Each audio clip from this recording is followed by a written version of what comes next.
बार पूरे किसान समाज से भी माफ़ी मांगे, बहुत बड़ी बात है, बड़प्पन दिखाया आपने। चौधरी देवीलाल का परिवार स्वयं हम किसान के घर में जन्मे, खेती हमारे खून में।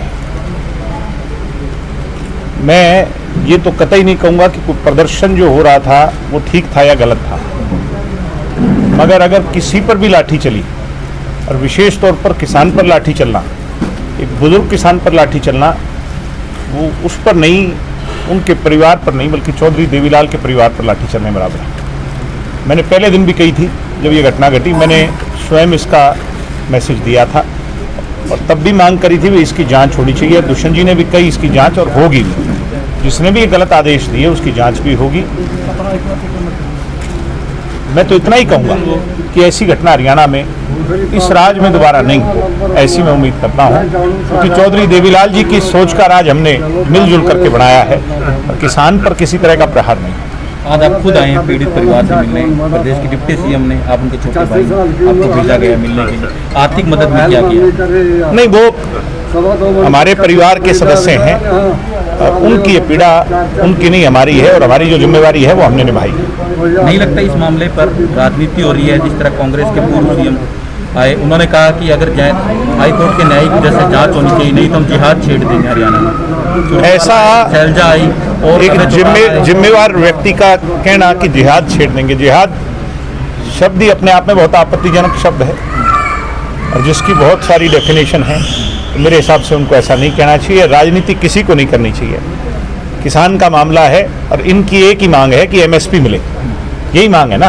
अध्यादेश भी वापस हो कैंसिल। मैंने कहा अब नहीं, किसान जो मांग कर रहे हैं वो ये कर रहे हैं, अध्यादेश अगर ये लागू हो तो इस पे एमएसपी मिलना चाहिए। एमएसपी मिलेगी तो किसान की सारी समस्या का निदान होगा, और हम भी इस बात के पक्षधर हैं। हमने खुले तौर पे कहा है भाई एमएसपी मिलेगी। कृषि मंत्री ने हमें भी भरोसा दिलाया, बीजेपी के अध्यक्ष ने हमें भरोसा दिलाया, और 25 तारीख से धान की खरीद जब शुरू होगी तभी इस बात का फैसला हो जाएगा कि एमएसपी मिलेगी या नहीं मिलेगी। अगर एमएसपी मिलेगी तो फिर मेरे हिसाब से किसी को कोई संकोच नहीं होना चाहिए, और एमएसपी नहीं मिलेगी तो जेजेपी सबसे पहले किसान के साथ खड़ी। ये बात मैं आज आपको बड़े विश्वास दिला रहा हूँ। नहीं लगता आपको सारे विपक्षी दल दुष्यंत चौटाला को इस मामले में टारगेट हिट कर रहे हैं? विपक्ष हैं चाहे जिंदा के ही पीछे लगा करते हैं, मुर्दे के पीछे कोई नहीं लगा करता। दुष्यंत चौटाला में कोई काबिलियत है और वो इन सब के लिए खतरा है, तभी ये सब मिलकर के दुष्यंत को टारगेट कर रहे हैं। मैं आपसे पूछता हूँ कि इस अध्यादेश का दुष्यंत से क्या लेना देना? क्या इस अध्यादेश की वोटिंग हरियाणा की विधानसभा में होनी है? क्या ये अध्यादेश दुष्यंत लेकर के आए हैं? जब दुष्यंत का कोई लेना देना ही नहीं, पार्लियामेंट में हमारा कोई मेंबर नहीं, हमारा राज्यसभा में कोई मेंबर नहीं, तो फिर इसका दुष्यंत को ब्लेम कैसे किया जाना चाहिए? कांग्रेसी तो ये चाहते हैं भाई दुष्यंत रिजाइन करें। मुझे आप एक बात बताओ कि दुष्यंत के रेजिग्नेशन से अगर किसी तरह से अध्यादेश गिरता हो या किसान की कोई मांग दूसरी पूरी होती हो तो हम वो सेक्रीफाइस भी करने को तैयार हैं। इनका तो केवल मार्फत मतलब एक ही है कि भूपेंद्र हुड्डा का राज कैसे बन जाए। उन जालिमों के लिए, उन भ्रष्टाचारियों के लिए किसी भी तरह का सेक्रीफाइस दुष्यंत नहीं करेगा, गलत सेक्रीफाइस दुष्यंत नहीं करेगा। चौधरी छोटूराम जी कह करके गए हैं, ए भोले किसान अपने को पहचान। आज वो अपना अगर सरकार में बैठ के आपकी लड़ाई लड़ने को तैयार है तो फिर संकोच किस बात का है? क्या आप उस एक को भी खोना चाहते हैं जिसने आपके ट्रैक्टर पे चढ़ करके किसान की लड़ाई को राष्ट्रीय स्तर पर एक पहचान दिलाई?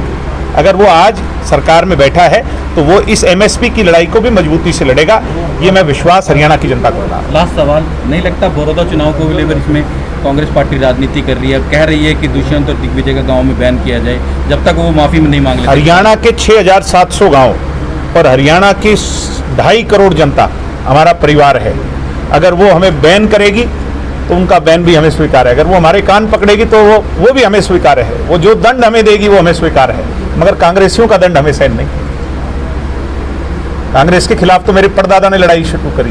हरियाणा की जनता ने जो फैसला सुनाया उसको तो सदैव माथे पे लगाते हैं। इस बारे में आप मैं किसी कंफ्यूजन में नहीं रहना चाहता। आप पत्रकार हैं, आपके कैमरों ने जो दिखाया है और आपकी जिम्मेवारी को सत्यता मान करके मैं ये मानता हूं कि लाठीचार्ज हुआ है। अगर आप मान रहे हैं तो हमें भी मानना चाहिए, या फिर आप ही गलत बोल रहे हैं। जांच करवाएं। मेरे हिसाब से जो हुआ वो नहीं होना चाहिए था, बहुत गलत हुआ। जिसने किया उसके खिलाफ जांच होगी।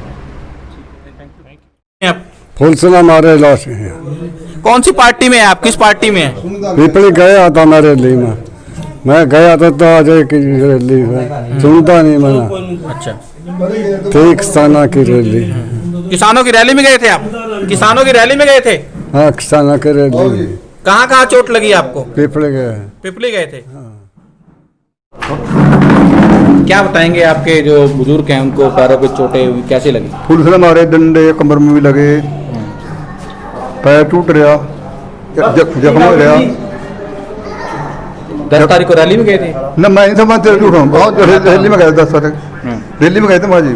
इधर रैली को छोड़ी नहीं बम्बई तक में। अच्छा, मुंबई तक, बॉम्बे तक? हाँ जी, बुसरा बिंदरा महीना जेल में रहा। अच्छा, 32 दिन पानी पिया, नींबू रोटी भूख हड़ताल बैठे। देवीलाल के छोरा ओम प्रकाश छोरा, फिर वो दुष्यंत। अब 10 नहीं वो तो पोता अबे गया। 4 पीढ़ी हैगी, अबे चौटाला, अजय चौटाला। 4 पीढ़ी हैगी, लगे धक्के खाते ना। अच्छा, हम तो खेती करा, 14 दाज कहीं पड़ा ना पड़ा, दिन चलते जो।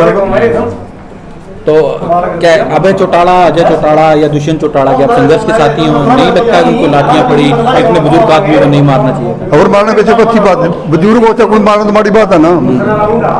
जो किसान है क्या बुरा, अमनाथी से लेके तक खा रहे, सब मारा माल खा रहे मखा, और हम फिर पीट रहे। मतलब आप लोगों ने, आपके घर दुष्यंत चौटाला जी आए, दिग्विजय चौटाला जी आए, आप लोगों ने वोट में सपोर्ट किया? वोट दी, सपोर्ट भी करी, डटकान जेल भी फिरे, सब कुछ भी। अब क्या चाहते हैं आप लोग, क्या चाहते हैं? चाहते नहीं, किसाना का भला होना चाहिए, कुछ किसाना का कोई भला होना चाहिए मखा। इसके बच्चे वहाँ सरकार के किसान तो यूं संभालेगा, यही माना तंग करेगा। कोई सुनाई नहीं हमारी मखा। अच्छा। ना कोई भाव है, ना कोई सुनाई है। कैसे होनी चाहिए सुनवाई, कैसे होनी चाहिए? क्या वो मिलने चाहिए ठीक टाइम पर, फसल बिकनी चाहिए, ये सुनता हूँ। और क्या देश माना नहीं होता, जैसा क्या करना ना, और क्या हमने खबरी का लाइन का करना, जो पोप लाइन बना रहे जिम्मेदार में क्या करना है काम, जो करे ना पैसे बैंक में करो, नहीं करो। कौन कौन आ चुके हैं आपके घर पे मिलने के लिए? बुजुर्ग मेरे आए लिए सारा तो जानते नहीं, यहाँ पर बहुत है बेचारे, सब दुखी है, जो भी है ना, सारे दुखी है मखा। क्या नाम है है? क्या नाम है आपका? गर्जाराम।